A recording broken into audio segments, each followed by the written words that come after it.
I have about 6 ounces of cookies in here, butter cookies, and I'm going to use slivered almonds. I know you have taught me that natural almonds have a better flavor, but for this cake, we're going to use the slivered almonds. So you want about 1/3 of a cup of those, and then about 2 tablespoons of sugar. And this is going to be the crust. This is all there is to it. So I just get it into a crumb state. So does that look okay? It looks perfect. Okay, so we're going to put that in the bowl. Phew, I hope I pass Baking 101. So now we have some butter, and I want that butter in there to hold this crust together. So I'm going to mix this up with my hands. And you know what? Down below there's a pan, yes, that we're going to put this in, and that's a springform pan. Now, do you like using those darker colored pans? Do you think they're good for baking, or do you like the lighter ones? Frankly, I don't think it makes any difference. You don't? Those don't hold the heat better? Probably a little bit better. If you have a smaller oven, it would be good.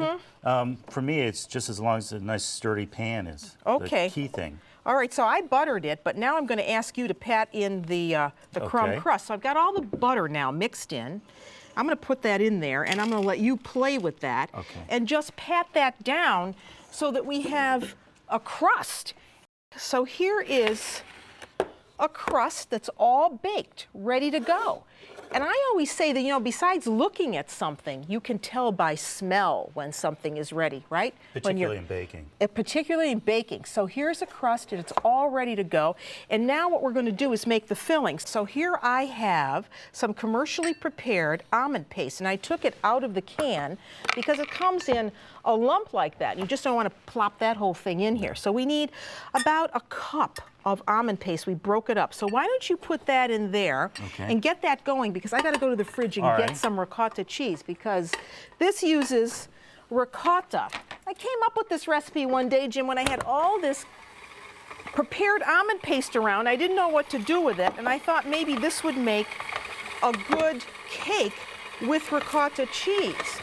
So I don't know about you, but when I buy ricotta, I try to buy a really good brand, something that has a really creamy flavor. 4 whole eggs, and we're going to add those a little bit at a time.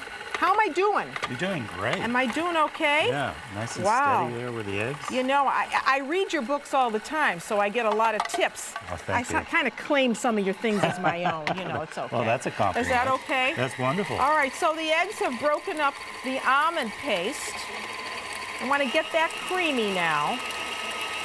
And now we can add the ricotta cheese. You want to put it in? Sure. Just put it in there. You need a... Yeah. Here you go. Help. Get it in there. It's all nice and dry. Oh, it's beautiful. Isn't that nice? And this is going to make a really delicious, creamy cake. Okay, so now we can get that going.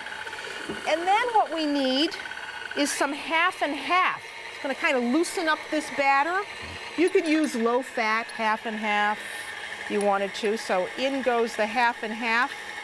You want about a cup. Try not to get your shirt splattered while you're doing this.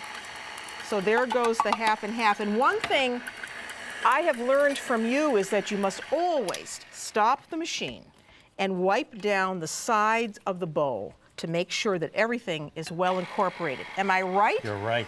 Well okay. done. Phew, so far. Now we have sugar. What about, a half a cup of sugar goes in. And how about throwing in that salt? Okay. So a little salt. Give me the orange peel.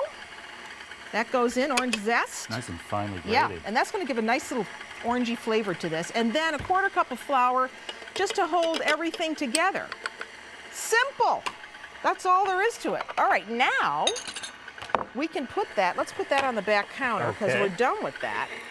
Now this can go into our crust, and remember, when you take the crust out, you want to cool it down so that, you know, you're not putting the filling into something that's hot, because then it'll just make it too soggy.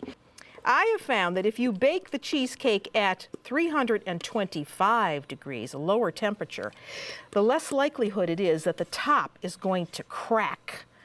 All right, this goes into the bottom oven. So in it goes. And 325, about 40, 45 minutes later, we'll go back and check.